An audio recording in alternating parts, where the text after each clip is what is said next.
특별히 제자를 찾으시고 계신 줄 믿습니다.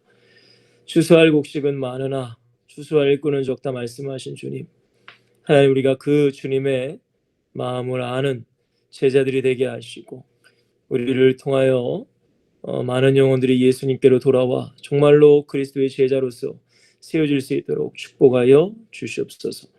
주님 감사합니다. 예수 그리스도의 이름으로 간절히 기도합나이다. 아멘. 여러분 반갑습니다. 제가 이 패드를 좀 교체하면서 이 패드가 좀 살짝 커졌어요. 그래가지고 패드 이 거치대 고정하는 게 이게 좀 안 들어가서 제가 다른 걸 가져왔는데 그걸로는 이게 들어가지 않더라고요. 그래서 지금 피치 못할 사정에 의해서 제가 좀 앉아서 말씀을 좀 증거해야 될 것 같아요. 좀 양해해 주시고, 특별히 오늘도 이 우석 형제가 참여했기 때문에 기본적인 좀 메시지를 좀 증거하고 오늘 메시지를 좀 증거하도록 하겠습니다. 모든 인간은 성경에 보면은 죄인이라고 얘기를 합니다. 죄인이라는 것은 제가 저희 교회에서도 몇 번 말씀드렸지만 여러분들이 우리가 살아갈 때에 많은 해충들이 있어요. 사람에게 좀 필요하지 않은, 오히려 사람들을 해롭게 하는. 근데 그렇다고 해서 우리가 그 해충을 죽인다고 해서 죄책감이 드는 사람은 아무도 없을 겁니다. 저도 뭐 지난주에도 파리가 있더라고요. 이렇게 추운데 왜 파리가 있느냐. 근데 이 파리가 굉장히 저를 거슬리는 거예요. 거슬리게 하는 거예요. 지금 뭐 설교 준비도 하고 여러 가지 하는데, 그래가지고 제가 그 파리를 가만히 있었어요. 왜냐면 날아가면 안 되니까, 잡아 죽여야 되니까.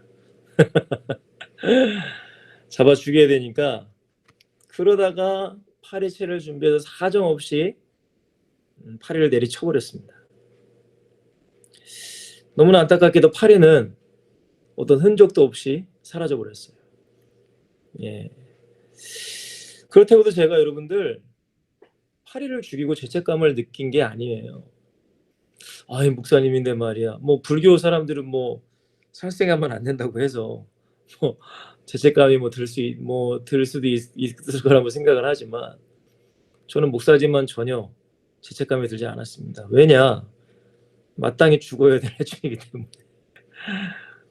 여러분, 제가 왜 이 말씀을 드리냐면, 여러분, 하나님께서 우리 인간을 보실 때에 죄인이라는 것은 마땅히 죽어야 되는 거예요.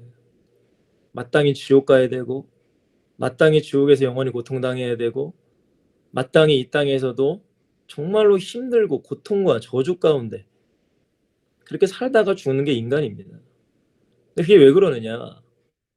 하나님의 은혜를 저버렸기 때문에 그래요. 하나님의 은혜라는 건 뭐예요? 우리가 거슬러 올라가서 창세기 1장과 2장에 하나님께서 인간을 창조하시고 그들에게 모든 복을 주시며 그들을 어떤 것과도 비교할 수 없는 존귀한 영적인 존재로 창조하시고 특별히 그들과는 언약과 약속을 맺으셨어요. 이거는 천사에게도 주지 않은 엄청난 하나님의 은혜입니다. 그러나 이 은혜를 인간이 저버리게 돼요. 그죠? 하나님의 말씀이 아닌 마귀의 말을 듣는 거죠. 뭐 예를 들면은 저희가 우리 부모님의 말을 잘 듣고 순종해야지만 부모님 안에서 우리가 축복을 받으며 살아가는데, 우리가 부모님의 말을 듣지도 않고 저기 지나가는 아저씨 말 들은 거예요. 그런 거랑 어떻게 보면 그것보다 더 악한 짓을 한 게 바로 우리의 조상인 아담과 하와예요. 그래서 모든 인간에게 죄가 들어오고 결국에는 이 죄인인 인간은 이 땅에서 고통받아 마땅하고 저주받아 마땅하고 마귀의 소나기에서 있어야 마땅해요. 그러다가 지옥 갈 존재인 게 마땅한 거예요. 그게 바로 저와 여러분입니다. 뭐 사람끼리는 그래요. 이 사람은 뭐 좀 잘났다. 이 사람은 뭐 좀 착하다. 이 사람은 뭐 좀 나쁘다. 우리가 그러잖아요. 뭐 연쇄살인범이나 뭐 진짜 말도 안 되는 뭐 진짜 범죄를 저지른 사람들을 보면 어떻게 인간이 저럴 수가 있느냐. 야, 어떻게 저런 인간이 있을 수 있지? 그러면서 나를 볼 때, 야, 나는 그래도 이런 생각을 가질 때가 많아요. 그러나 여러분들, 하나님의 눈으로 봤을 때는 사실은 똑같아요. 똑같아요. 감옥에 있는 범죄자나 사형 온도 받은 범죄자나 정인이를 잔인하게 죽였던 그 어머니나 사실은 저와 여러분도 별반 다를 게 없다는 거예요. 왜?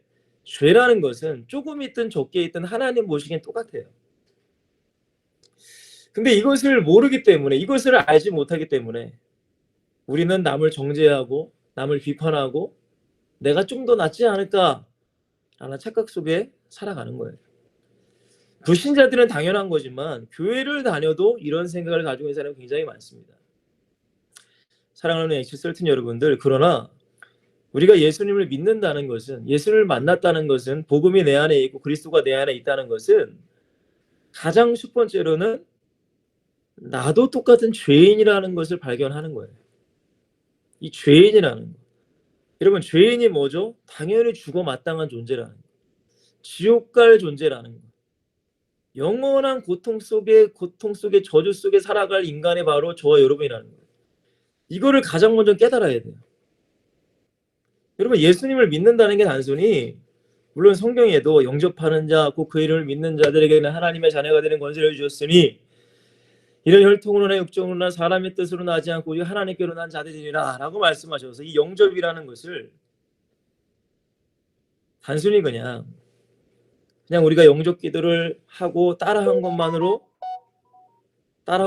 우리가 구원이다 라고 우리가 물론 말은 하고 있지만, 성경에서의 영접이라는 의미는 굉장히 세밀한 의미가 있어요. 그거는 바로 쉽게 말씀드리면 예수님이 내 삶의 주인이 된다는 거예요. 그게 영접이에요. 물론 영접 기도를 통해 우리가 예수님께 마음을 열고 예수님께 나아가는 것, 물론 그 시작의 첫 단추입니다. 그러나 우리가 온전한 구원을 이루어가는 것은 정말로 예수 그리스도가 나의 삶의 주인이 되는 거예요. 지난주 토요일 날에 우리 지금 이 회장님이랑 부회장님이 결혼을 하셨어요. 그래서 뭐 종환 형제나 우리 밝음 형제도 와가지고, 와, 정말 그 지방에서 여기까지 온다는 거 쉽지 않은데 대단하다고 저는 느꼈어요. 대단하다. 그리고 나서 종환 형제도 차를 가져서 이제 가셨는데, 이 밝음 형제는 어떻게 하는지 모르겠어. 잘 가는지 모르겠는데, 여러분, 결혼이라는 게 뭐예요? 결혼. 저는 결혼을 했지만, 여러분, 결혼을 그냥 처음 만나서 난 당신 좋아합니다, 그러고 나서 결혼하는 게 절대 아닙니다, 여러분. 맞죠? 우리가 영접 기도하는 것도 우리가 목사님이나 전사님이나 우리 지금 엑시설틴 여러분들을 기도를 따라해서 그리고 나서 바로 우리가 예수님과 그럴 수가 없어요. 가장 먼저 결혼하기 위해서는 그 사람과의 만남이 있어야 돼요. 맞죠? 분명한 만남이 있어요. 아니, 얼굴도 모르는데 무슨 결혼을 해요. 그죠, 여러분? 왜냐면 이 결혼이라는 게 영적으로는 천국의 혼인잔치로 성경을 많이 비유하기 때문에 제가 말씀드리는 거예요. 그냥 이해되기 쉽게. 가장 먼저는 남녀가 서로 만나야 돼요. 그게 가장 첫 번째 단계입니다. 이 만난다는 게 뭐예요?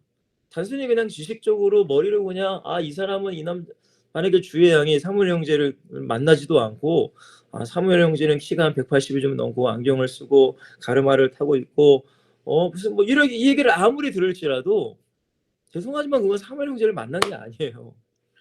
반드시 사무엘 형제에 대한 이야기를 들었다 할지라도 사무엘 형제를 만나야 돼. 그럼 만나서 한 번 만나고 땡이에요? 아니에요. 한 번 만나고 두 번 만나고 그 사람에 대해 계속 알아가는 거예요. 이 사람은 이런 사람이구나. 성격은 이렇구나.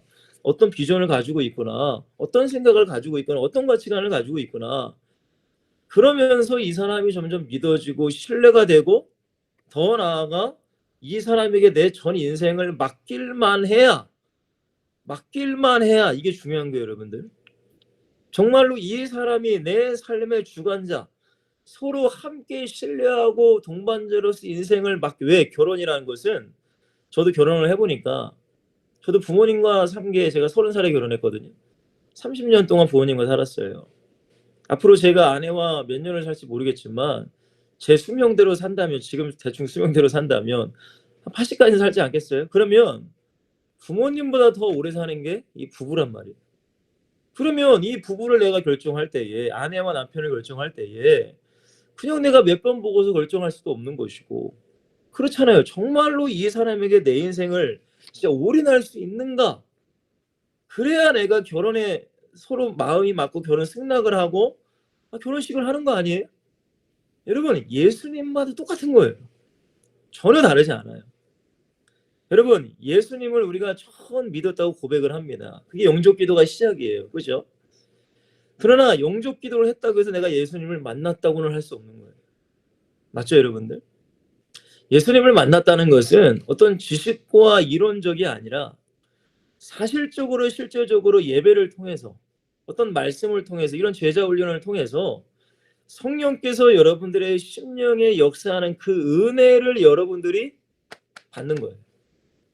근데 이러한 은혜가 딱 한 번이고 끝나면 안 되겠죠. 그죠?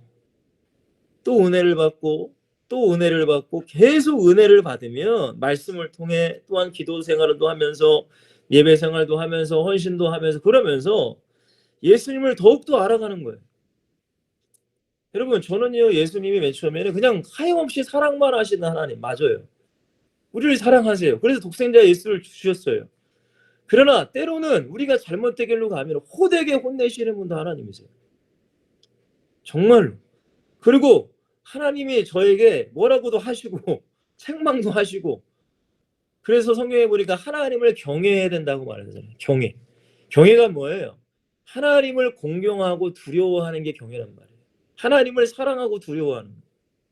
하나님을 사랑해요. 그러나 한편으로는 두려운 마음, 그냥 공포의 두려움이 아니라 그분은 전능하신 하나님이니까, 창조주니까 그분에 대한 예의를 갖추는 그 경외의 심을 가지고 우리가 신앙생활을 하는 거예요. 그러면서 하나님을 더 알아가고 정말로 예수 그리스도가 내 주인이 돼서 이제는 예수님이 내 인생의 주인으로서 모셔서 완전히 예수님과 함께 살아가는 삶. 여러분, 이렇게 살다가 곧 제자로 살다가 우리가 천국문에 이르렀을 때에 주님께서는 우리를 보시고 수고했어, 잘했어, 이제 나와 함께 영원히 살자라고 우리에게 말씀하시는 거예요. 지금 우리 엑시설틴 모든 분들도 다 마찬가지입니다. 저도 마찬가지예요. 여러분, 그래서 신학적으로 봤을 때 이런 얘기를 합니다. 이미 우리는 구원을 받았습니다. 이미. 그러나 또 역설적으로 그러나 아직까지 우리는 구원을 받지 못했습니다. 이게 무슨 얘기냐면은 지금 우리는 현재 구원을 받고 있어요. 구원을 받고 구원 속에 살아가고 있어요. 그러나 주님 만나는 그날까지 우리가 깨어있지 않으면 이 마귀라는 놈이, 마귀는 여러분들 이 존칭을 할 필요가 없다고 저는 생각을 합니다. 그래서 이 마귀라는 놈이 끊임없이 택한 자라도 미혹하고 그 구원을 뺏기 위해서 계속적으로 우리를 유혹하고 미혹하는 거예요. 그러니까 사랑하는 엑시설틴 여러분들, 특별히 우리 우성 형제는 오늘 말씀도 잘 들으시고 또한 사무엘 우리 부회장님이나 전주회 회장 예매하시는 기초적인 복음 메시지를 잘 들으셔서 정말로 이 예수님을 날마다 만날 수 있는 은혜가 있기를 저는 기도할게요. 그래서 오늘 제목은 지지난주에 제가 깨어있는 전도자라는 말씀을 드렸어요. 그래서 이제 이어서 그러면 우리가 깨어있다는 증거가 뭘까? 저와 여러분들이 정말로 깨어있다면 그 증거가 있을 거예요. 그죠? 근데 그 증거가 뭐냐면 제가 뭐라고 했어요? 전도와 선교라고 했어요. 제가 마태복음 24장 45절과 51절을 제가 한번 읽어드릴게요. 충성되고 지혜 있는 종이 되어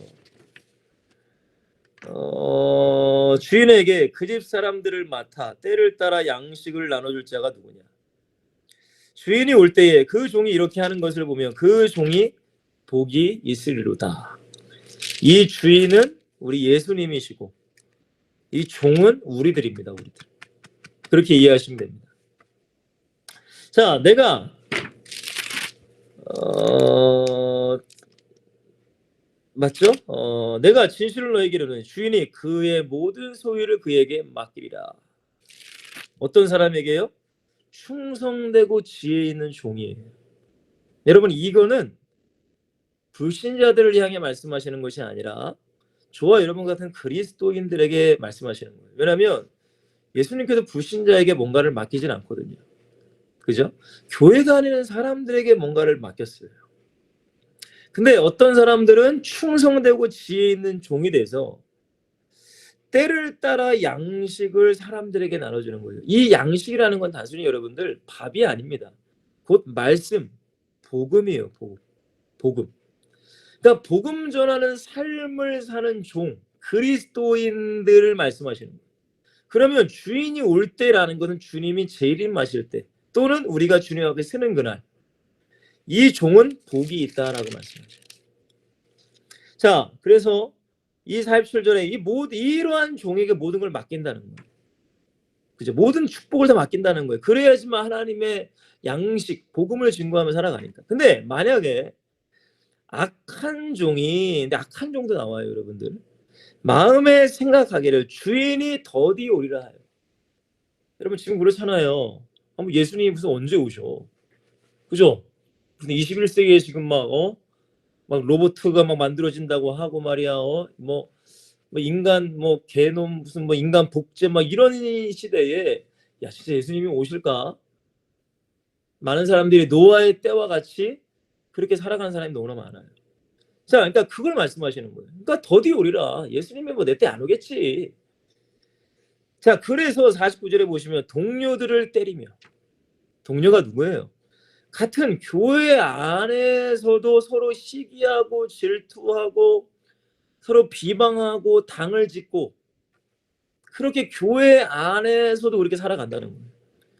여러분 근데 이것이 교회 안에서 이런 일이 생길까? 죄송하지만 교회 안에 이런 일이 굉장히 비일비재하게 많이 일어납니다. 남을 무시하고 내가 좀 신앙이 좋으면 남을 무시하고 그 사람 일부러 왕따시키고 끼리끼리 놀고 여러분 동료들을 때리며 술 친구들과 더불어 먹고 마시게 되면 술 친구가 뭐예요? 세상과 같이 어울려서 취하는 사람들. 이렇게 되면 이렇게 사는 거예요. 자, 그럼 50절에 생각하지 않은 날 알지 못하는 시각에 그 종의 주인이 이르러. 이거는 여러분들 주님의 재림뿐만이 아니라 주님께서 우리의 생명을 걷어가실 수도 있다는 거예요. 그죠 여러분들? 자, 51절에 뭐라고 해요? 어미 때리고 외식하는 자가 받는 벌에 처하리니 거기서 슬피 울리며 이를 갈리라 라고 말씀하세요. 여러분 보세요. 어미 때리고 외식하는 자 받는 벌이라고 나와요. 여러분 죄송하지만 천국에는 벌이 없습니다. 무슨 말인지 이해되시죠? 그리고 거기서 슬피 울며 이를 간다. 천국에서는 슬피 울며 이를 갈 일이 없어요. 이게 무슨 얘기예요? 결론적으로 말하면 예수님께서는 교회 다니는 모든 사람, 구원받았다고 하는 모든 사람에게 특별히 전도와 선교에 대한 사명을 맡기세요. 이거는 교회를 목사님만 하는 게 아니고 전도사만, 이거는 모든 정말로 내가 예수 믿고 구원받던 사람에게 주신 주님의 사명이란 말이에요. 근데 이 사명을 받고서 때를 따라 여러분 디모데후서 4장 2절 3절 쫙 나오잖아요. 너는 때를 얻든지 못 얻든지 말씀 전하는 것을 힘쓰라. 때를 따라 양식을 나눠줄 자. 그러니까 우리의 삶의 현장 가운데 복음 증거하는 사람이 분명히 있어요. 그저 충성되고 지혜 있는 종이라고 말해요. 그러나 하나님과는 아무 상관없이, 예수님과는 아무 상관없이, 하나님의 그 언약과는 아무 상관없이 그냥 교회는 다닌다고 하는데 예수를 믿는다고 하는데 전도와 선교는 상관없는 거예요. 복음과는 나는 아무 상관이 없어. 오로지 내 교만, 그리고 술 친구들과 더불어 먹고 살아가는 것, 내 육신의 혈락을 위해서 살아가는 삶. 여러분 그런 사람들은 어떻게 된다고요? 받는 벌에 처한다. 슬피 울며 이를 갈리라 라고 성경은 분명히 말씀하고 있습니다. 물론 신학적 논쟁도 있어요. 장로교 쪽에서는 한 번 구원은 영원하다 라고도 얘기합니다. 그러나 오순절 계통, 뭐 성결교단이나 순복음교단이나 뭐 감리교단은 물론 하나님께서 우리를 구원을 해주셔요. 그 모든 하나님의 은혜예요, 전적인. 그러나 이 구원을 끝까지 붙잡을 때에 마지막까지 구원을 받을 수 있다라는 또한 얘기도 하십니다. 저는 이게 뭐가 맞다 틀리다가 아니라 전 둘 다 맞다고 생각해요. 둘 다 맞아요. 근데 이것을 우리가 어떻게 받아들여야 되는가? 단순히 하나님이 날 구원하시겠지, 알아서 하시겠지, 그게 아니라 오늘 성경에 그러니까 예수님께서 뭐라고 하세요? 깨어 있으라는 거예요. 결국 주님께서 우리에게 말씀하시는 것은 우리가 이미 구원을 받고 하나님의 은혜 속에 하나님의 자녀로 살아가고 있지만 우리가 다시금 마귀에게 속아 저 세상에 끌려가고 저 육신에 끌려가고 죄에 끌려가지 않도록 깨어 있으라고 주님께서는 마지막 예수님께서 십자가 지시기 전에 마지막에 제자들에게 간곡하게 부탁하시는 거고 지금 우리에게도 다시 한번 또한 말씀하시는 거예요. 자, 우리 마태복음 4장 3절부터 여러분 잠깐 보시면, 자 3절에 보시면 예수님께서 감람산에 올라가세요. 감람산은 많이 제자들과 함께 올라가신 산입니다. 그때에 이 제자들이 와서 예수님께 말씀하세요. 질문합니다. 주의 임하심과 세상 끝에는 무슨 징조가 있사오리까? 이 징조. 자, 근데 예수님께서 뭐라고 하세요? 4절에 보시면 가장 먼저는 너희가 사람의 미혹을 받지 않도록 주의하라고 말씀하세요. 여러분, 지금 굉장히 많은 이단이 있습니다. 정말로 많은 이단, 그리고 심지어는 정통 교회라고도 말하는 많은 교회가 있지만은 비성경적인 많은 것을 하시는 분들이 참 많아요. 그러니까 우리는 성경적으로 끼어 있는 게 중요한 거예요. 그게 바로 거짓 그리스도예요. 거짓 그리스도. 5절에 많은 사람으로 내 입으로 와서 이르되 나는 그리스도라여 많은 사람을 미혹하리라라고 해요. 굉장히 제가 어렸을 때부터 지금까지 수많은 이단, 교주들 엄청나게 많았습니다. 그리고 또한 거짓 선지자도 나타날 거다. 11절에 보시면 거짓 선지자가 많이 일어나 많은 사람을 미혹한다. 여러분 예레미야서를 보면은 거짓 선지자가 굉장히 잘 나타나요. 이 거짓 선지자가 뭐냐면 예레미야에서 보면은 이스라엘 백성들이 우상을 섬겨요. 그러니까 하나님께서 예레미야를 택하시고 예레미야에게 회개하지 않으면 하나님께 돌아오지 않으면 너희는 멸망당할 것이다 라는 것을 선포하게 만들어요. 왜냐하면 이스라엘 백성은 사랑하시니까. 여러분 잊지 마세요. 죄 속에 있는 자는 하나님의 사랑을 은혜를 입을 수가 없어요.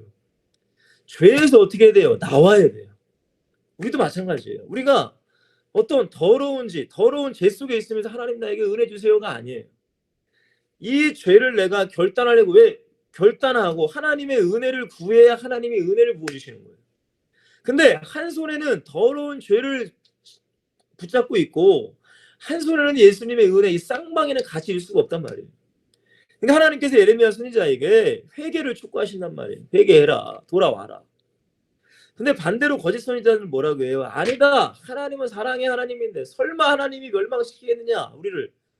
저기 예레미야는 거짓말쟁이야. 저 사람 얘기 듣지 말고 괜찮아. 도리어 사람들을 더 우상 숭배해도 된다고. 괜찮다고.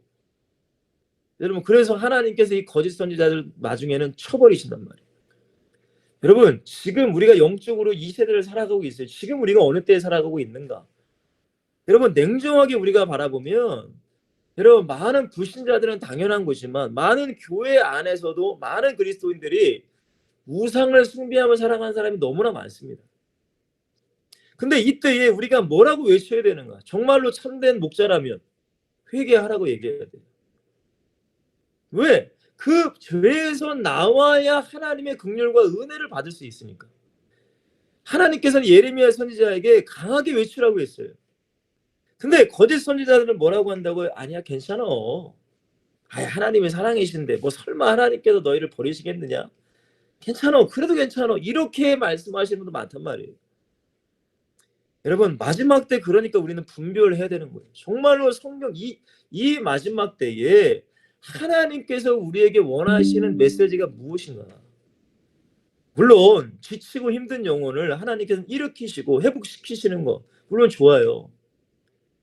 여러분 그러나 우리가 하나님의 은혜를 안다고 하면서 내가 복음을 안다고 하면서 내가 복음을 만났다고 하면서도 여전히 죄 속에서 살아가는 것은 그건 아니라는 거예요. 정말로 연약한 영혼들 많아요. 그 영혼들에게는 위로도 해줘야 되고 힘을 내라고도 해줘야 되고 그렇게 우리는 해줘야 돼요. 힘을 붙들어 줘야 돼요. 그러나 정말 우리가 복음을 만났다고 하면서 은혜를 받았다고 하면서 다시금 내가 옛날의 죄 가운데 돌아가는 것 여러분 그거는 안 된다는 거예요. 여러분 깨어있으시기를 주시면 간절히 축원드립니다. 자 그리고 나서 지금 이 마지막 때 이런 일이 일어난다는 거예요. 그리고 뭐라고 해요? 8절에 보면은 난리와 난리의 소문을 듣겠대요. 7절에 민족이 민족을 나라가 나라를 대적하고 곳곳에 기근과 지진이 있으리니 이 모든 것은 재난의 시작이다. 제가 뉴스를 보니까 지금 러시아가 뭐 우크라이나를 뭐 침공하려고 한다고 하고 지금 뭐 미얀마의 쿠데타, 아프가니스탄의 탈레반 이야기 민족이 민족을 민족끼리 전쟁이 일어나고 여러분들 나라와 나라가 지금 전쟁이 일어나요. 언제 3차 대전이 일어날지 언제 어떤 전쟁이 일어날지 사실 우리나라도 안전하지 않습니다. 아니 사탄이 김정은을 어떻게 해버리면 핵폭탄 써버리면 끝나는 거예요. 여러분 그리고 기근과 지진 물론 옛날에도 기근과 지진이 있었어요. 그러나 제가 어떤 목사님의 설교를 들으니까 그분이 어떤 지진 그런 거를 조사를 해봤나 봐요. 근데 100년 전에 일어났던 지진보다 지금이 수백 배 수천 배 더 많이 일어난대요. 끊임없이 전 세계에 지진이 일어나고 있다는 거예요. 여러분 이 모든 것이 뭐예요? 예수님이 오시는 징조다라고 말씀하시는 거예요. 여러분 그리고 뭐라고 하죠? 그때에 사람들이 너희를 환난에 넘겨주겠으며 그리스도인들 참된 그리스도인들이 환난에 넘겨진다는 거예요. 그리고 모든 민족에게 미움을 받는다. 지금 다시금 코로나가 뭐 오미크론인가요? 지금 난리 났어요. 그게 이제 인천에 미추홀고라 있는 교회의 어떤 외국인 예배를 담당하는 목사님과 사모님이 나이지리아 맞죠? 나이지리아에 가셔서 이제 확진돼서 오셨어요. 저도 그 얘기를 듣는데 마음이 안 좋더라고요. 또 이것도 기독교 또 욕먹겠구나. 네, 기독교 또 욕먹겠구나. 근데 저는 한편으로는 그분들이 도대체 왜 가셨는가에 대해서 깊이 생각을 해봤어요. 도대체 왜? 아니 코로나인데 지금 뭐 선교사님도 우리 한국에 못 들어오고 오히려 한국에 지금 들어오는 상황인데 왜 그분들은 나이지리아까지 가셨을까? 물론 뭐 여러 가지 뭐 진짜 욕도 많이 하지만 저는 개인적으로 그분들이 갈 수밖에 없었던 어떤 하나님과의 관계가 저는 있지 않았을까라는 생각을 해봐요. 근데 어쨌든지 간에 그걸 통해서 지금 교회와 기독교가 지금 또 욕을 먹고 있습니다. 사랑하는 엑소스틴 여러분들, 여러분 앞으로 더 욕먹을 거예요. 그걸 우리는 각오해야 돼요. 사실은 이거를 각오하지 않으면 내가 준비하지 않으면 못 버팁니다. 우리 신앙생활 못 버텨요. 제가 항상 말씀드리잖아요. 일제시대 때 그 신사참배 어떻게 보면 별거 아닌데 신사참배 생명것 많은 목회자들이 있었어요. 근데 하나님께서는 그 목회자들을 통해 그 성도들을 통해 저는 우리 한국교회를 축복해야 된다고 저는 믿어요.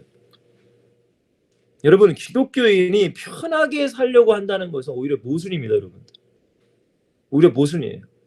환난이 분명히 있어요. 근데 말세 때는 더 큰 환난이 온다는 거예요. 그리고 모든 민족에게 미움을 받는데요. 여러분 중동 지역에 기독교인들만 핍박합니다. 이슬람권이 맞잖아요. 불교 사람들 핍박 안 해요. 별로 다른 종교 핍박 안 해요. 근데 이슬람권이 기독교인들만 죽여요. 그게 왜 그래요 도대체? 그때에 많은 사람들이 어떻게 돼요? 실족하게 된다는 거예요. 교회를 다니는데 온전한 복음과 신앙과 그리스도와 관계가 되지 아니하면 이런 사건들을 볼 때 교회 다니는 저러면 안 되지 실족하는 거예요. 나 교회 안 나갈랜다. 막 교회 다니는데 별거 아니네. 어떻게 해요? 신앙이 점점 다 무너지는 거예요. 아니 코로나 지금 1년 지금 8개월 9개월 지나는 이때에 많은 사람들의 신앙이 다 무너져요. 예배 생활이 무너지고 이제 예배가 이제 뭐 온라인 예배로 대체하니까 이제는 뭐 가도 되고 뭐 온라인 예배 대체도 되고 아니면 뭐 녹화된 거 봐도 되고 여러분 사람들의 마음이 점점 그렇게 돼가는 거예요. 여러분 그게 사탄의 역사하는 증거입니다. 여러분 너희에게 받으리라 말 속에 서로 잡아주고 서로 미워하겠으며 오히려 믿는 사람들끼리도 서로 욕하고 사는 거예요. 그렇잖아요. 교회 다니는 사람들이 왜 저 사람 왜 저런 거야? 서로 미워하는 거예요. 그리고 성경은 뭐라고 해요? 12절에 불법이 성함으로 하나님의 성경적인 기준과 성경적인 가치관으로 살아가는 사람이 적고 오히려 세상적인 가치관, 그게 불법입니다, 여러분. 그리고 많은 사람의 사랑이 식어지리라. 여러분 저는 이 성경을 보면 다른 게 아니에요. 지금 이 시대다라고밖에 할 수가 없어요. 여러분 주님께서는 이미 이 시대를 예언하세요. 그래서 우리에게 이기는 길을 우리에게 말씀하십니다. 바로 13절에 주님께서 이렇게 말씀하세요. 제자들에게 또한 우리에게. 그러나 물론 이런 일이 다 있지만 말씀하십니다. 끝까지 견디는 자는 구원을 얻으리라. 여러분 뭐라고요? 끝까지 뭐라고요? 견디래요. 여러분 단순히 그냥 야 너 그냥 영적 기도하면 구원을 받아 이렇게 말씀하신 것이 아니라 이렇게 힘든 고난이 오고 핍박이 오고 박해가 오고 수많은 유혹이 오고 미혹이 오고 진짜로 내가 죽을 위기도 오고 나를 미워하고 그럼에도 불구하고 뭐라고요? 다른 거 말씀 안 하셨어요. 끝까지 견뎌야 돼. 끝까지 견뎌야 돼. 그래야만 너 구원을 받을 수 있어. 못 견디면 그럼 반대로 끝까지 견디지 않으면 어떻게 될까요? 이걸 우리는 또 생각해 봐야 돼요. 이게 이기는 길입니다. 끝까지 견뎌야 돼요, 여러분. 끝까지 견디기 위해서 우리가 뭘 해야 돼요? 신앙생활 대충 해야 됩니까? 절대 그러면 안 돼요, 여러분들. 정말 이 히브리서에 보면은 이 마지막 때가 가까워지면 가까울수록 여러분 모이기를 패하는 어떤 자들처럼 하지 말라고 해요. 점점 모이지 않아요. 저는 이게 진짜 이게 가능할까? 근데 온라인 예배를 보면서 제가 이거는 확실히 느껴요. 아하 그렇구나. 안 모이는구나 이제는. 그리고 사람들 생각에 안 모여도 된다는 생각을 가지고 있구나. 여러분 이런 노래 혹시 들어보셨어요? 그게 뭐지? 드라마 끝까지 보다 지각 예배 이게 소금인가? 하여튼간 뭐 그런 노래가 있어요. 근데 그 노래에 보면은 휴가 때 바캉스를 가서 거기서 예배 드린다는 내용이 나와요.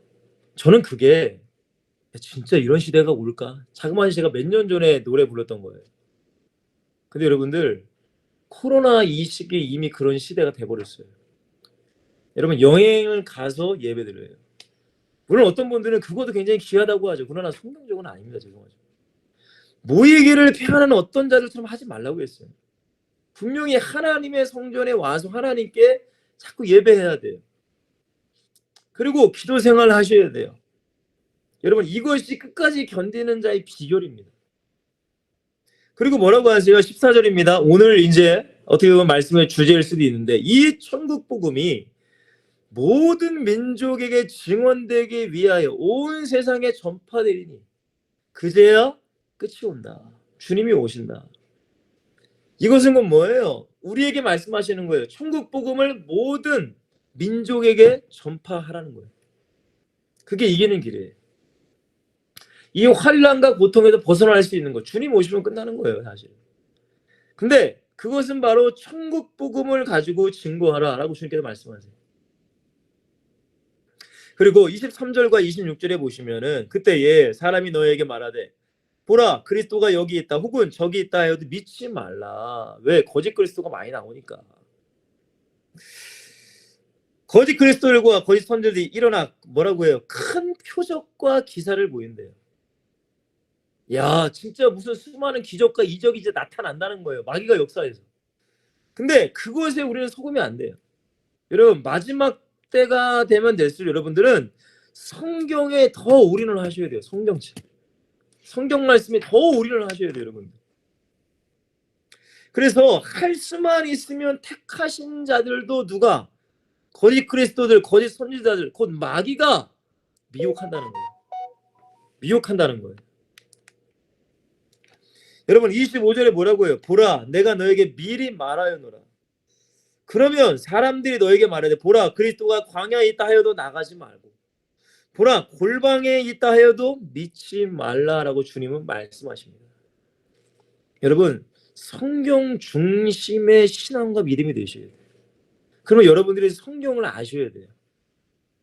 여러분들이 그냥 어떤 특별한 무슨 뭐 유명한 구절 외우고 말씀, 물론 이것도 중요해요. 그러나 여러분 스스로 여러분들의 구원과 여러분들의 믿음을 지키기 위해서는 성경을 자세히 여러분들이 보시는 습관을 가지셔야 돼요. 속독이 아니라 정독하셔야 되는 거예요. 자, 그리고 주님께서 말씀하세요. 36절과 42절에 제가 읽어드립니다. 그러나 그날과 그때는 아무도 모르나니 하늘의 천사들도 아들도 모르고 오직 아버지만 아시느니라. 노아의 때와 같이 인자 이 몸도 그러하리라. 홍수전에 노아가 방주에 들어가는 날까지 사람들이 먹고 마시고 장가들고 시집가고 있으면서 홍수가 나서 그들을 다 멸하기까지 깨닫지 못하였으니, 중요한 겁니다. 깨닫지 못해요. 마지막 때가 되면 될수록 깨닫지 못해요. 여러분들, 돈 버느라고, 세상에 취해 사느라고, 즐거움 가지고 사느라고, 먹고 마시고 일상적인 일 때문에 깨닫지 못해요. 그리고 뭐라고 해요? 30절에 그때에 두 사람이 밭에 있으면 한 사람은 데려가고 한 사람은 버려둠을 당할 것이래요. 또 맷돌질을 하고 있으면 한 사람은 데려가고 한 사람은 버려둠을 당할 것이래요. 여러분, 중요합니다, 이것이. 42절에 뭐라고 해요? 그러므로 끼어있으나 어느 날에 너희의 주가 임하는지 너희가 알지 못함이니라 라고 말씀하세요. 여러분, 주님께서 말씀하세요. 어느 날에 주가 임하는지 알지 못한다. 여러분, 답은 끼어있으라는 것밖에 없어요. 오늘도, 내일도, 내일 모레도 매일매일 365일 끼어있어야만 마지막 주님 앞에 서는 그날 우리는 웃을 수 있습니다. 그러면 끼어있는 방법이 무엇인가를 오늘 우리가 말씀에 나와 있는 거예요. 우리가 읽었던 본문에 보니까 충성되고 지혜 있는 종, 제가 맨 처음에 말씀드렸습니다. 그런 사람들이 있는 반면에 악한 종이 있습니다. 여러분, 충성되고 지혜 있는 종과 악한 종이 나누는 게 뭐예요? 복음을 전하는 삶, 그건 바로 충성되고 지혜 있는 종이에요. 그 사람만이 주님을 만났을 때 칭찬됐습니다.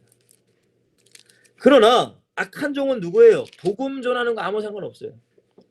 전도하는 거 아무 신경 없어. 관심도 없어. 오로지 나의 육신적인, 나의 쾌락적인, 나의 즐거움.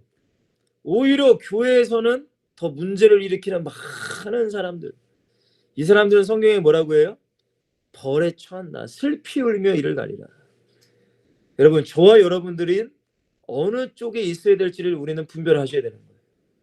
자, 그리고 마태복음 25장에 넘어가시면 24장과 연결되는 장입니다. 여러분들, 꼭 시간이 되신다면 24장과 25장을 꼭 한번 읽어보세요. 자, 25장에는 세 가지의 비유가 나옵니다. 제가 말씀드렸는지 안 드렸는지 기억이 안 나는데 세 가지 비유. 첫 번째 비유는 열처녀의 비유예요. 두 번째 비유는 달란트의 비유입니다. 세 번째 비유는 양과 염소의 비유예요. 여러분, 이것도 끼어있는 자와 끼어있지 못한 자의 결과를 말씀하고 있어요. 첫 번째 비유는 뭐예요? 열처녀의 비유입니다. 간단하게 말씀드릴게요. 열처녀 중에 5처녀는 슬기로운 처녀고, 또한 반대로 5처녀는 미련한 처녀라고 성경은 나옵니다. 여러분, 공통적인 것은 등을 가졌어요. 등은 가졌는데 등에 불을 피우는 뭐는 못 가졌어요? 기름은 가지지 못했어요. 미련한 처녀들은. 그러나 슬기로운 처녀는 등도 있고 그 안에 불을 피울 수 있는 기름을 채워 있어요. 여러분, 이것이 여러 가지로 해석할 수 있어요. 근데 여러분들에게 좀 간단하게 말씀드리면 첫 번째로는 이 기름과 등은 우리의 신앙의 겉모습이에요. 기름은 우리의 신앙의 진짜로 내 안에 있는 진짜.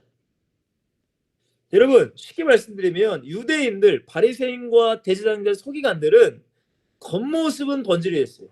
마태복음 23장을 여러분들이 참고해 보세요.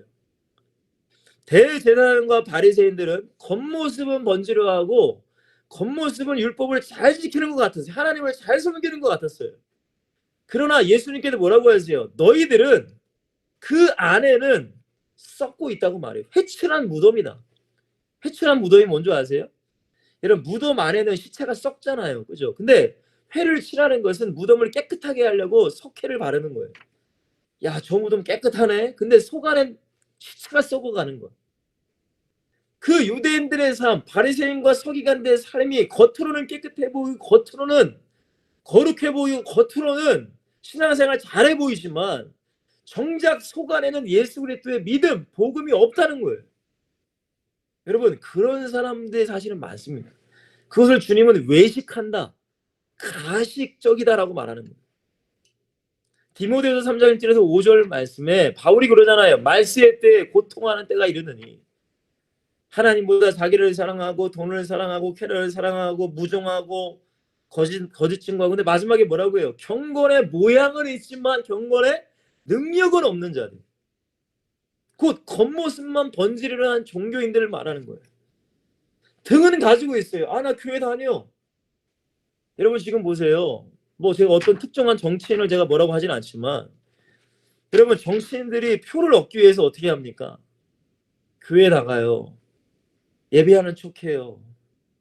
여러분 그게 뭐예요? 속은 복음이 아무것도 없어. 근데 그러면서도 불교 또 가요. 절에 가요 또. 스님들 만납니다. 그러다 또 천주교 갑니다. 여러분 복음이 없는 거예요.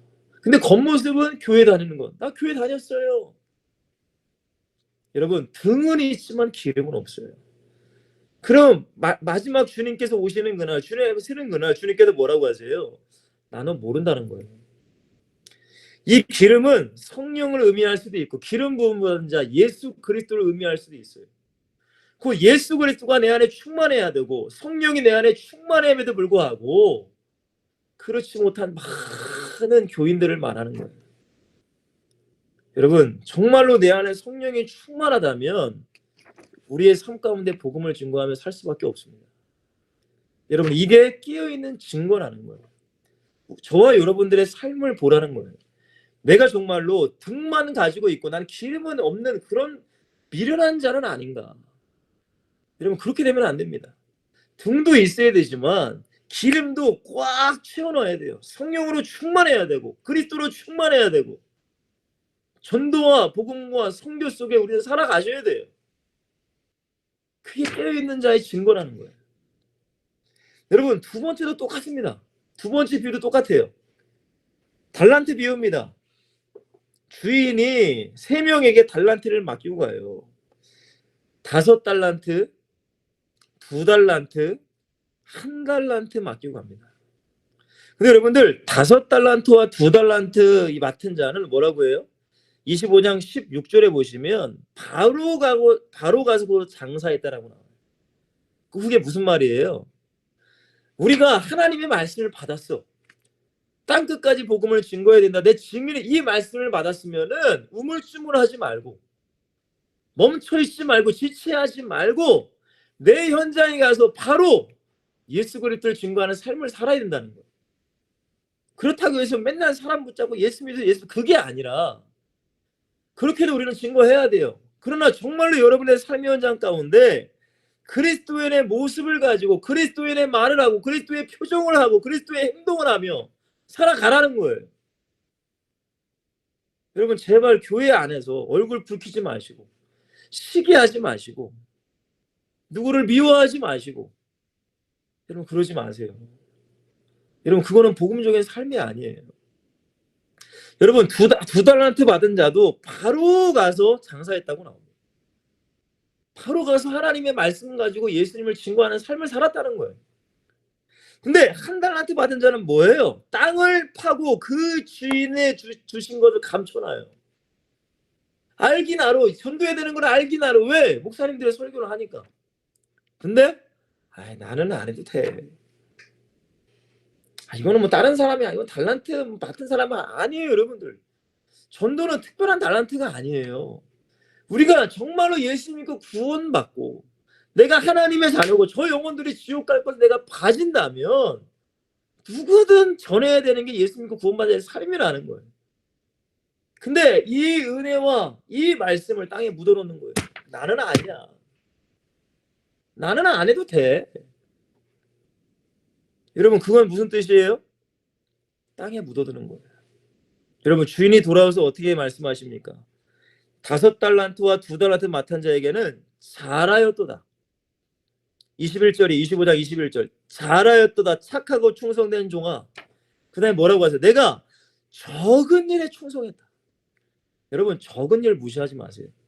정말로 하나님이 여러분들에게 맡긴 적은 일.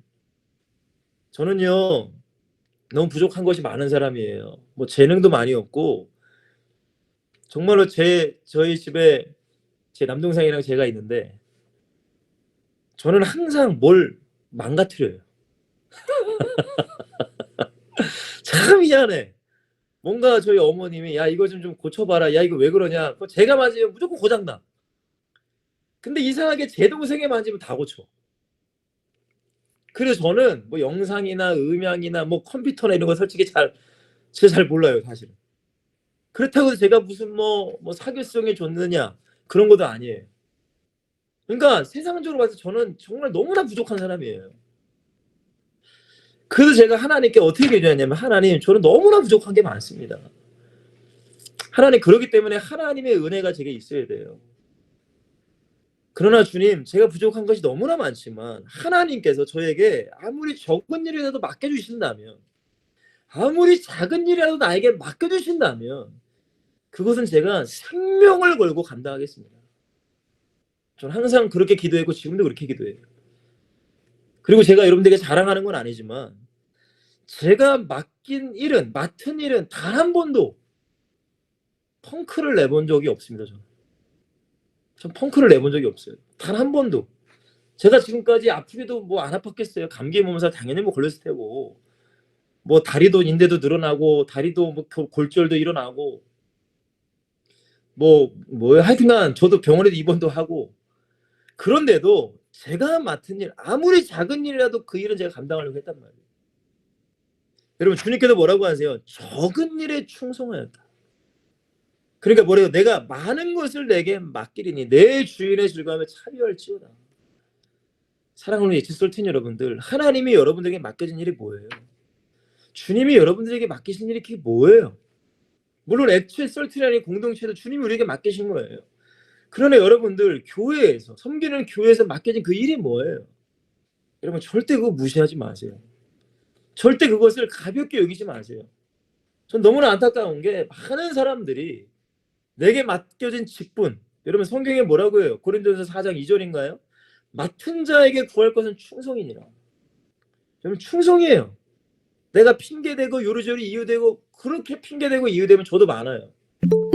저도 예배 못 드릴 핑계, 설교 못할 핑계, 뭐 기도 못할 이유, 수많은 이유가 너무 많아요, 여러분. 그러나 그 이유는 다 육신적인 거예요. 다 내려놓고 내게 맡겨진 작은 일에 그거 하나에 충성하면 주님이 뭐라고 하신다고요? 내 즐거우며 참여한다고 말씀하세요.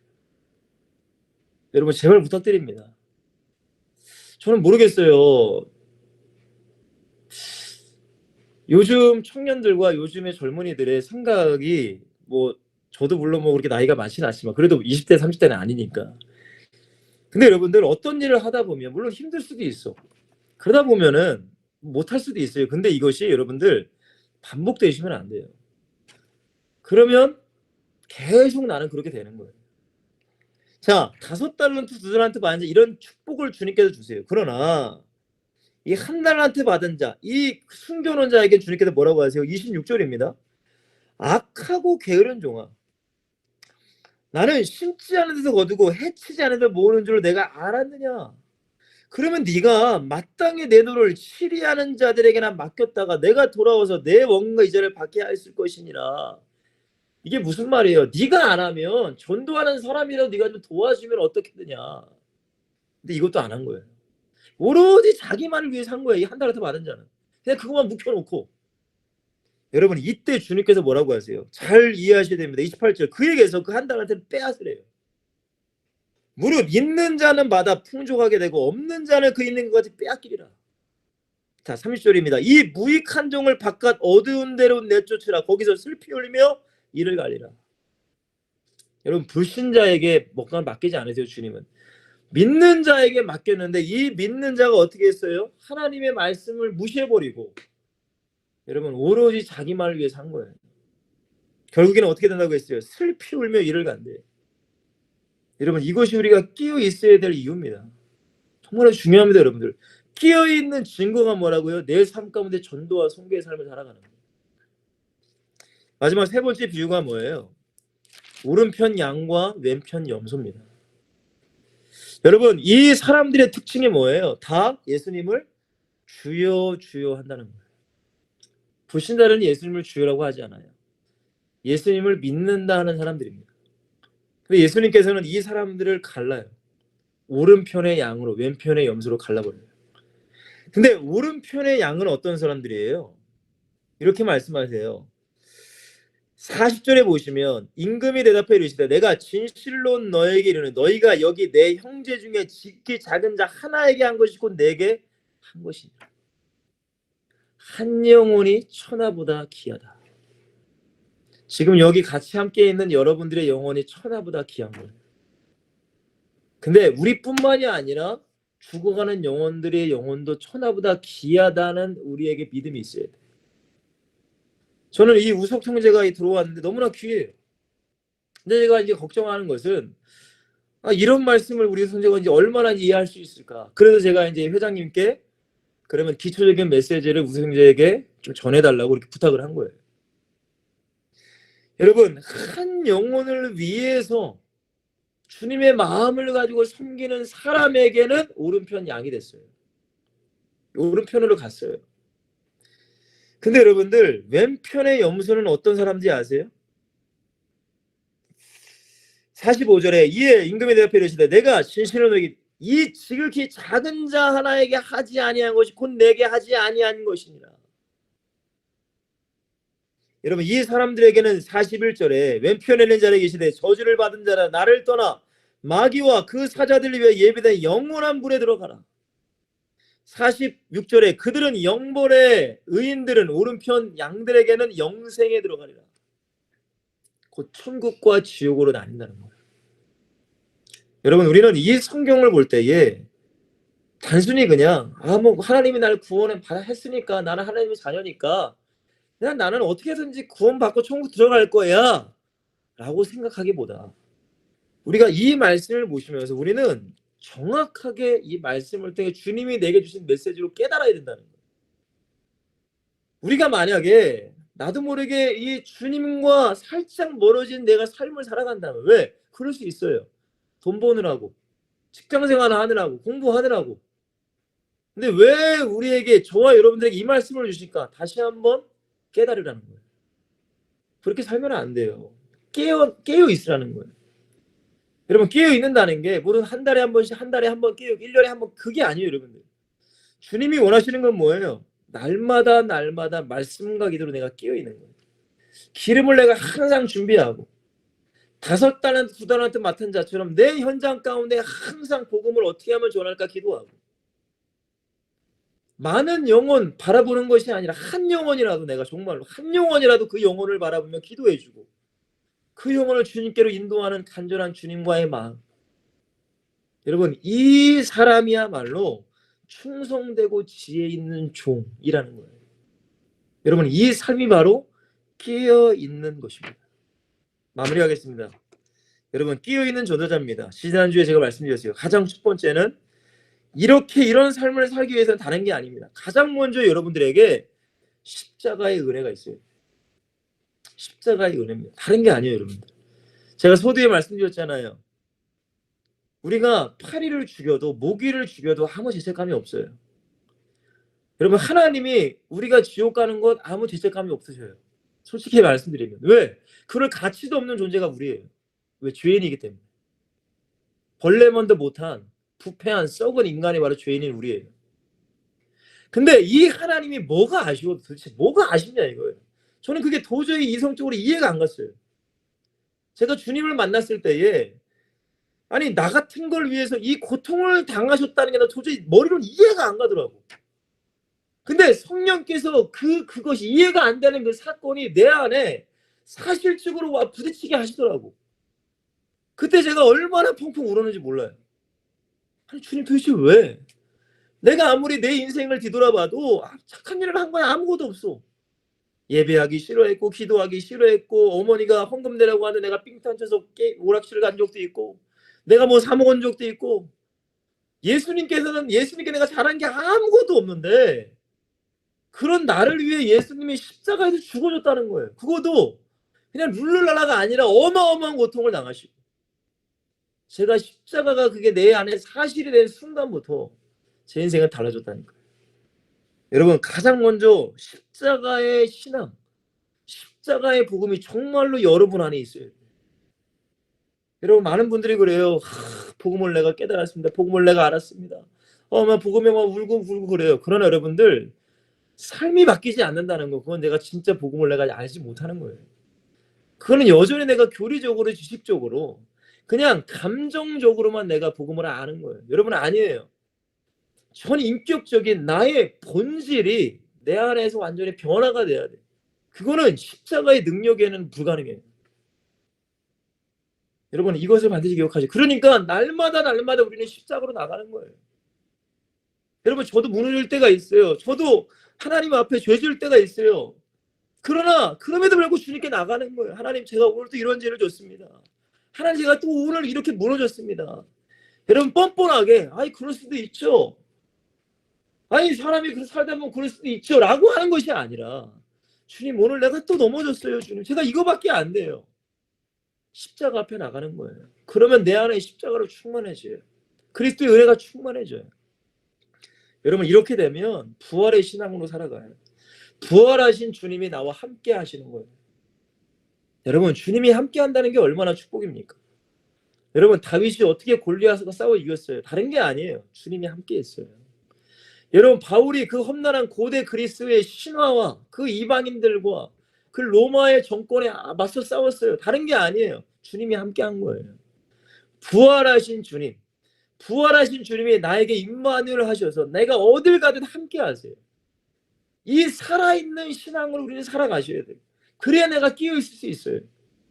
여러분 요셉이 보디발 장군의 부인의 유혹을 받을 때에 아니 살아계신 하나님 앞에서 내가 어찌 악을 짓겠습니까?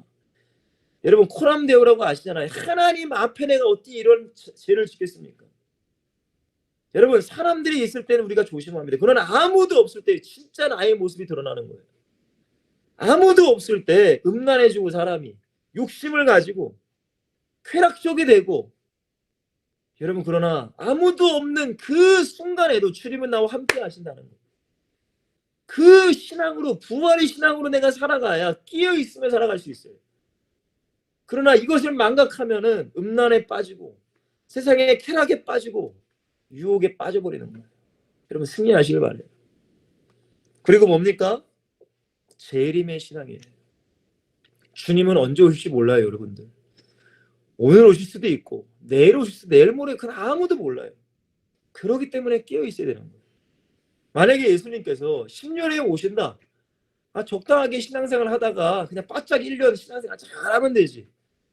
어떤 분들이 그러잖아요. 전도하면은 죽기 전에 내가 예수 믿을게요. 여러분 죽는 날을 어떻게 합니까? 여러분 주님이 우리 데려가실 줄 어떻게 알아요? 우리가 당장 암에 걸릴지 당장 제가 집에 가다가 교통사고로 죽을지 내가 어떻게 알아요? 여러분 오늘 죄진 게 있다면 오늘 회개하시고 오늘 주님과의 관계를 회복하시길 바라요. 여러분 정말로 저와 여러분들이 십자가가 나의 진짜 신앙이라면 부활이 나의 진짜 신앙이라면 재림의 신앙이 나의 신앙이라면 그 사람의 증거는 다른 게 아닙니다. 전도와 선교를 위해 나를 드려요. 전도와 선교에 나를 드려요. 그래서 제가 뭐라고 했어요? 마태복음 26장 7절에 예수님 이 사건이 나옵니다. 한 여자가 매우 귀한 향유 한 옥합을 가지고 나와서 식사하시는 예수의 머리에 부으니라고 말해요.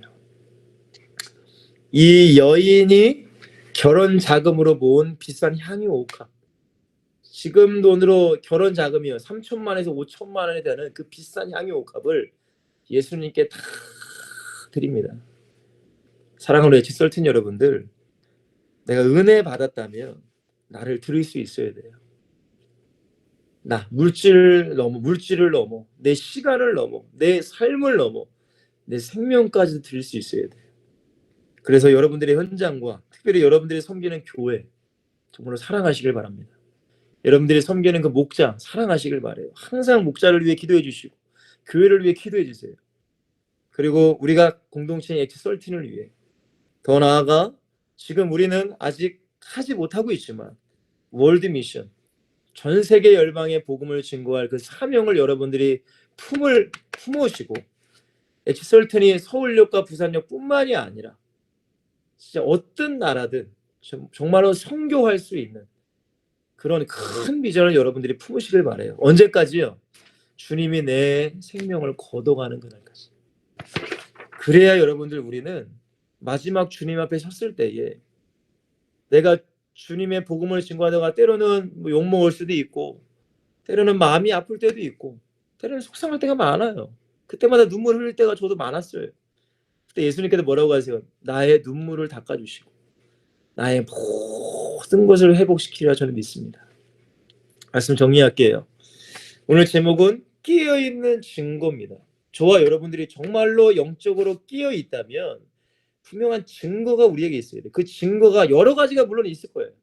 여러 가지가 있지만 오늘 주님께서 저와 여러분께 주신 말씀은 끼어있는 증거 중에 그 증거가 바로 뭐래요? 전도와 선교라는 거예요.